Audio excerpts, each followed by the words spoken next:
Assalamualaikum dan selamat sejahtera. Untuk menyiapkan tugasan yang ketiga, saya akan membentangkan cadangan penyelidikan yang telah dihantar bagi memberikan sedikit penjelasan mengenai beberapa isi penting yang telah dinyatakan dalam penulisan kertas cadangan penyelidikan.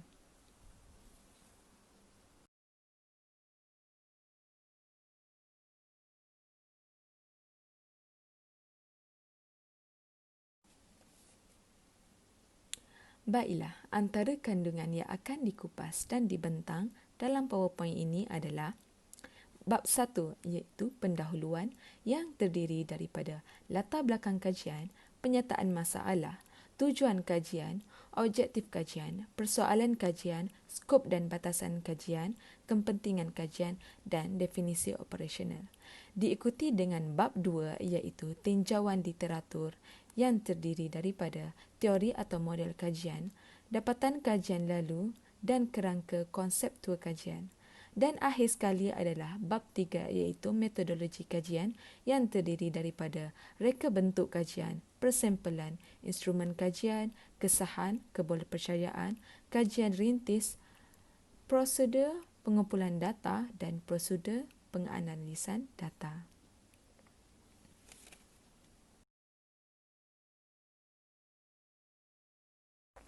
Sebelum saya kupas mengenai isi-isi penting yang telah dinyatakan dalam kandungan, saya akan memperkenalkan tajuk kajian saya terlebih dahulu, iaitu Penguasaan Kemahiran Komunikasi Interpersonal dalam kalangan guru di Sekolah X. Dan saya sebagai pengkaji penyelidikan ini diberi nama Nik Nur Atirah binti Wan Ismail.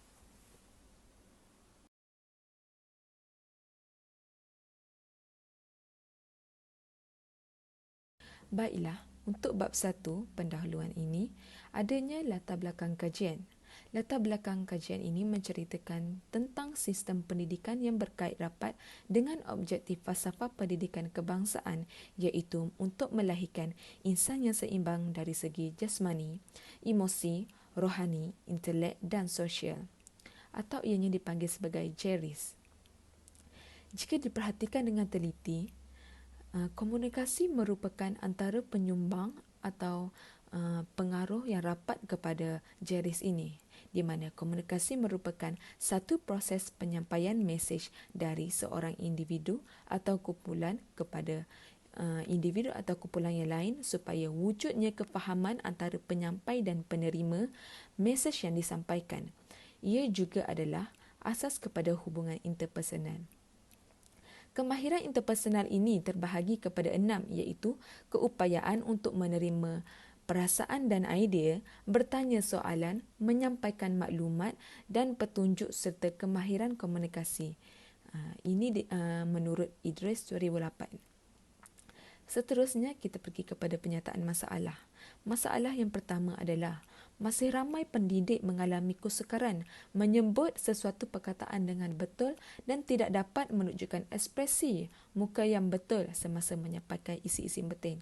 Walhal kita tahu guru-guru sangat perlu atau perlu ada kemahiran menunjukkan ekspresi yang baik kepada murid sewaktu mengajar. Hal ini dapat memberikan kesan kepada murid untuk lebih faham mengenai sesuatu situasi. Yang seterusnya adalah kelancaran dalam penyampaian pengajaran juga terbatas kepada penggunaan buku teks dan pembendaharaan kata yang terbatas.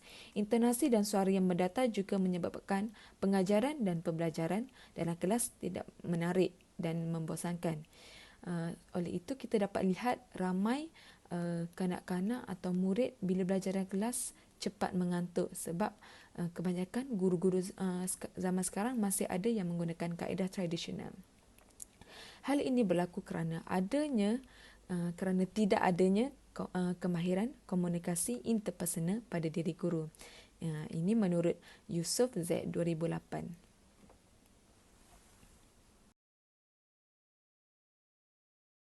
Baiklah, seterusnya kita pergi kepada tujuan kajian. Tujuan kajian adalah untuk mengetahui penguasaan kemahiran komunikasi interpersonal dalam kalangan guru di sekolah X. Bagi objektif kajian pula adalah untuk mengetahui tahap penguasaan kemahiran interpersonal dalam kalangan guru di sekolah X. Yang kedua adalah mengetahui tahap penguasaan kemahiran komunikasi lisan dalam kalangan guru di sekolah X. Seterusnya adalah mengetahui tahap kemahiran komunikasi bukan lisan dalam kalangan guru di sekolah X. Seterusnya adalah persoalan kajian, yang mana pertama adalah sejauh manakah tahap penguasaan kemahiran interpersonal dalam kalangan guru di sekolah X. Yang kedua adalah sejauh manakah tahap penguasaan kemahiran komunikasi lisan dalam kalangan guru di sekolah X. Yang ketiga adalah sejauh manakah tahap kemahiran komunikasi bukan lisan dalam kalangan guru X. Dalam kalangan guru di sekolah X.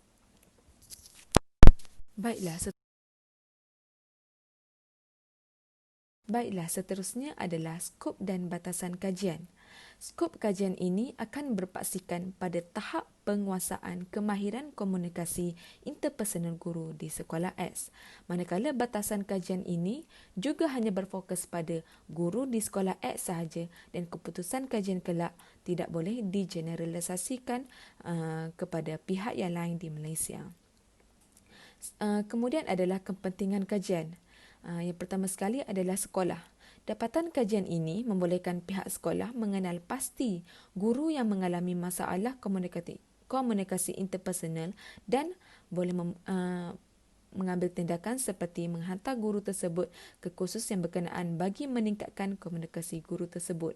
Ini menunjukkan bahawa bila penyelidik membuat kajian ini, sekolah dapat tahu betapa pentingnya komunikasi interpersonal ini untuk kepada seorang guru. Yang seterusnya adalah Institut Pendidikan Guru. Dapatan kajian ini boleh digunakan untuk persediaan kepada kalangan siswa guru sebelum memasuki alam persekolahan sebagai seorang guru yang terlatih dan mahir dalam kemahiran interpersonal ini.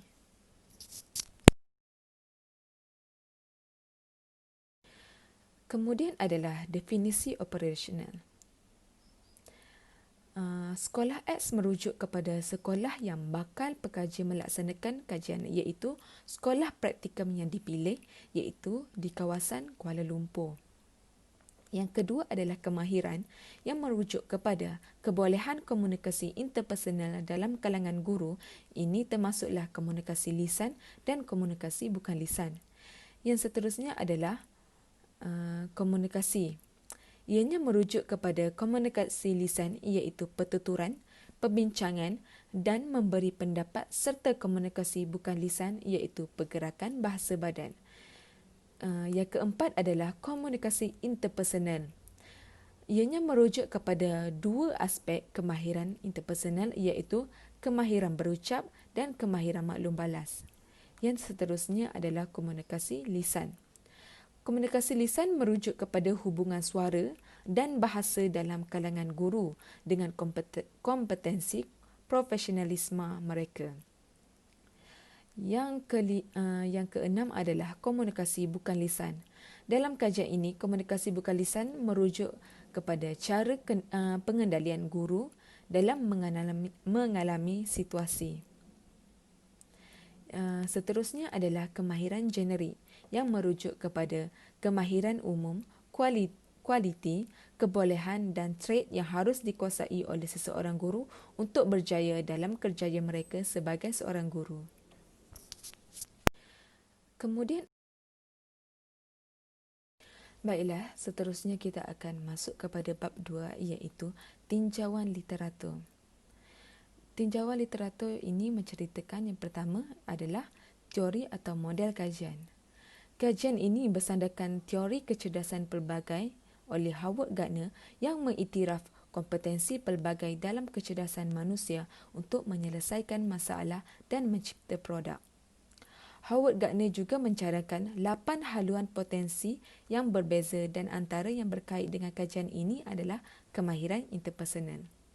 Menurut teori kecerdasan pelbagai Abdullah dan Ainun 2005, Dalam bukunya yang bertajuk Guru sebagai Mentor menyatakan bahawa kemahiran interpersonal didefinisikan sebagai keupayaan untuk berinteraksi dengan orang lain dan memahami mereka.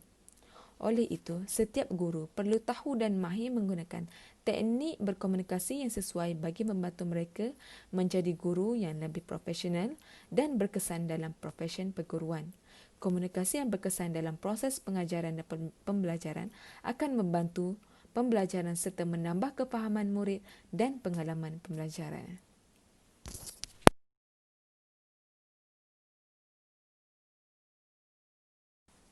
Baiklah, bagi dapatan kajian lalu, terdapat beberapa kajian mengenai tahap kemahiran komunikasi interpersonal ini dalam kalangan sasaran yang berbeza. Contohnya dalam kalangan guru sekolah, bakal guru, siswa guru, guru pelatih dan sebagainya. Contohnya adalah yang pertama, kita dapat lihat daripada kajian literatur oleh Azizah dan Atirah 2010, Aziz dan Siti Sumaziana 2011, Muhammad Zuraidi 2006 menunjukkan bahawa pelajar-pelajar Universiti Fakulti Pendidikan Universiti Teknologi Malaysia menyedari dan mengakui akan kepentingan kemahiran interpersonal dan komunikasi berkesan kepada diri mereka dan sebagai persediaan kepada mereka sebagai seorang guru. Yang seterusnya adalah kajian kemahiran komunikasi interpersonal dalam kalangan pelatih belia dan ahli jawatankuasa Kolej Mahasiswa AJKKM mendapati bahawa kemahiran komunikasi pelatih dan ahli jawatankuasa AJKKM di Kolej Universiti Teknologi Malaysia hanya berada pada tahap sederhana. Hal ini dinyatakan oleh Siti Aisyah 1997, Yahya dan Muhammad Syahabuddin 2010. Dapatan kajian lalu yang seterusnya adalah hasil kajian di sekolah, iaitu dari Mahfuzah 2011, Hanim dan Nur Hafizah 2010 menunjukkan bahawa guru-guru menguasai kemahiran membuat set induksi dan penutup kemahiran menyoal dan memberi penerangan, tetapi lemah dari segi membuat pengukuhan dan mengadakan variasi rancangan. Dapatan kajian lalu yang seterusnya adalah kajian terhadap penguasaan kemahiran komunikasi interpersonal dalam kalangan siswa guru ambilan Jun 2016 Pendidikan Guru Kampus Ilmu Hans mendapati tahap kemahiran komunikasi interpersonal berada pada tahap sederhana tinggi. Kajian ini dikaji oleh Kalai Baman Anak Lelaki Subramaniam tahun 2020.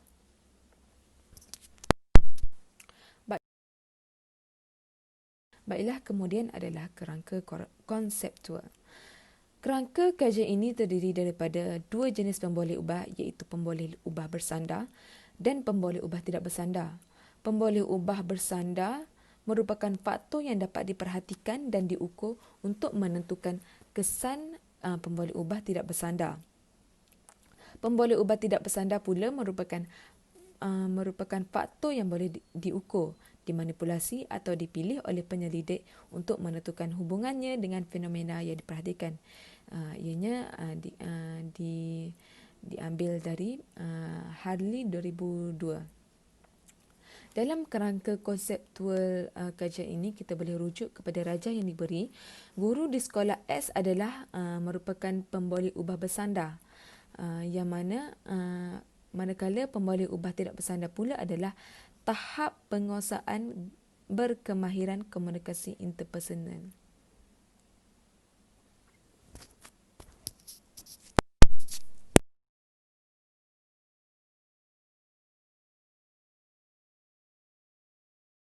Baiklah, seterusnya adalah kita masuk kepada bab 3, iaitu metodologi kajian. Yang pertama sekali adalah reka bentuk kajian, yang mana kajian ini berbentuk tinjauan. Kerana pekaji ingin mengenal pasti tahap penguasaan kemahiran komunikasi interpersonal dalam kalangan guru di sekolah S. Tambahan lagi, menurut American 2005, kajian tinjauan digunakan untuk mengutip data yang menggambarkan sikap, pendapat atau kepercayaan semasa melibatkan sampel yang besar. Dan data kuantitatif merupakan aspek major dalam pengumpulan data dengan menggunakan soal selidik. Yang seterusnya adalah persampelan. Populasi kajian yang dianggarkan bagi sekolah X adalah 100 orang. Bilangan responden kajian ini diambil berdasarkan jadual saiz sampel yang digunakan oleh Crabtree and Morgan 1970. Bilangan responden kajian yang bersesuaian bagi populasi sebanyak 100 orang adalah 80 orang. Jadi, responden untuk kajian ini adalah 80 orang guru.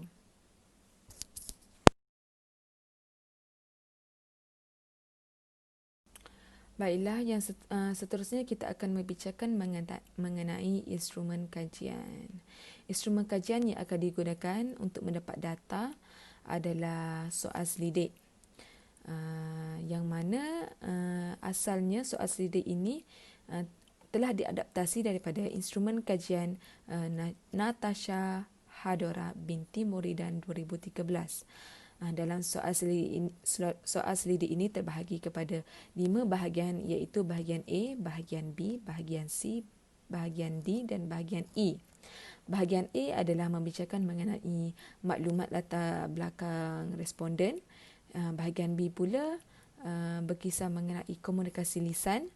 Bahagian C pula komunikasi bukan lisan. Manakala bahagian D pula aspek komunikasi interpersonal semasa memberikan ucapan, dan bahagian E pula mengenai aspek komunikasi intrapersonal semasa menerima maklum balas. Item-item yang terdapat dalam bahagian B ke atas dijawab dengan menggunakan skala Likert yang pada asasnya menggunakan 5 skala. Skala tersebut adalah yang pertama, sangat tidak setuju. Yang kedua adalah tidak setuju. Yang ketiga adalah sederhana. Yang keempat adalah setuju. Yang kelima adalah sangat setuju. Baiklah, dalam instrumen kajian, kita ada 2 subtopik atau 2 isim penting yang kita perlu tahu. Yang pertama adalah kesahan dan kebolehpercayaan. Menurut Syed Ismail, Syed Mustafa 2018, kesahan sesuatu instrumen dilihat dari sudut ketetapan, kebenaran dan makna yang membolehkan data-data diterjemahkan mengikut konteks kajian.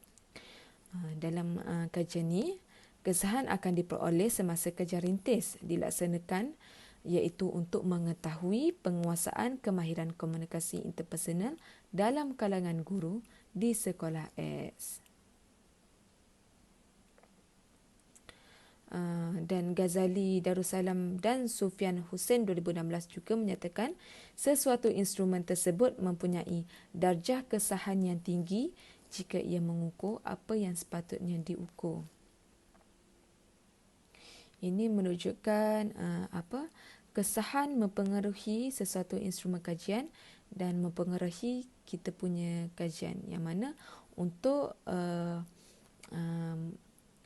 meninjau tahap penguasaan kemahiran komunikasi interpersonal dalam kalangan guru di sekolah X. Dan bagi untuk kebolehpercayaan pula, kebolehpercayaan instrumen soal sidik menjelaskan sejauh mana skor setiap item yang diperolehi adalah konsisten atau stabil apabila diuji beberapa kali. Yang mana ini dinyatakan oleh Ghazali Darussalam dan Sufyan Hussein 2016.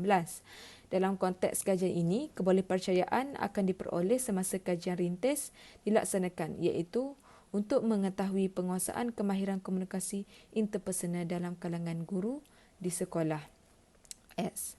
Tetapi untuk kajian rintis ni kita akan buat di sekolah selain di sekolah X, iaitu sekolah Y, yang mana sama ada juga dalam sekitar Kuala Lumpur atau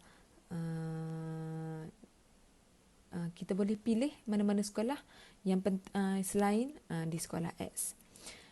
Kebolehpercayaan kajian ini penting kerana ralat pengukuran dapat dikurangkan dan hubungan antara item ataupun boleh ubah dapat diukur dengan tepat.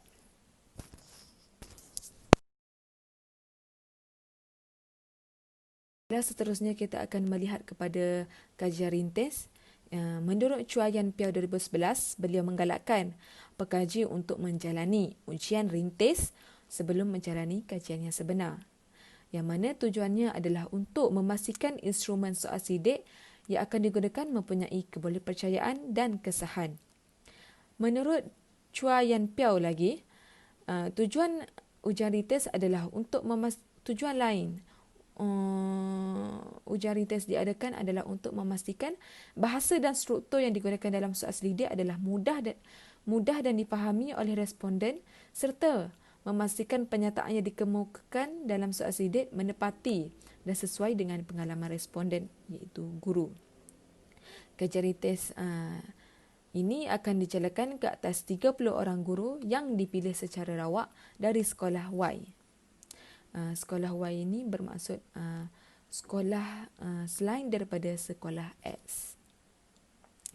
Untuk mendapatkan nilai kebolehpercayaan bagi setiap item dalam soal selidik, nilai perkali Cronbach Alpha akan digunakan melalui Perisian Statistical Package for the Social Science SPSS. Jika nilai Cronbach Alpha 0.5 ke atas, bermakna instrumen boleh digunakan oleh pengkaji untuk mengukur setiap konstruk yang ingin dikaji oleh pengkaji. Jika di sebaliknya, pengkaji perlu meneliti balik soal selidik yang telah dilaksanakan dan merujuk kepada pakar. Seterusnya kita akan melihat kepada prosedur pengumpulan data. Pengkaji dalam kajian ini akan menggunakan soal selidik sebagai kaedah untuk mengumpulkan data yang diperlukan. Soal selidik merupakan satu bentuk instrumen yang sering digunakan oleh penyelidik dalam bidang pendidikan untuk memperolehi fakta tentang sesuatu keadaan dan amalan yang sedang berlaku. Hal ini disokong oleh Muhammad Majid Konting 2005 yang menyatakan bahawa penyelidikan dalam pendidikan dan penyelidikan sosial sering menggunakan populasi yang besar. Oleh itu, penggunaan soal selidik sebagai alat ukur adalah lebih praktikal dan berkesan kerana dapat membantu mengurangkan pembelanjaan masa dan tenaga bagi pengumpulan data. Dalam kajian ini juga, soal selidik akan digunakan melalui Google Form dan akan dilaksanakan secara atas talian. Sebelum mengisi borang soal selidik, responden akan diberi penjelasan dalam ruangan pertama berkaitan cara untuk memberi maklum balas terhadap item-item dalam soal selidik berkenaan. Responden juga dimaklumkan bahawa segala maklumat digunakan untuk penyelidikan semata-mata. Dan seterusnya kita akan lihat kepada prosedur penganalisan data, yang mana pengkaji akan menggunakan analisis deskriptif kerana melibatkan pemerolehan data kekerapan min dan peratus.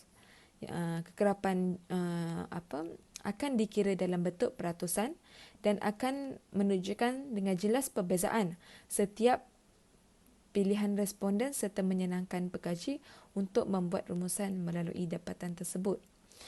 Prosedur penganalisan data yang dipilih ini akan memudahkan pengkaji untuk menunjukkan perbezaan data-data yang dikutip.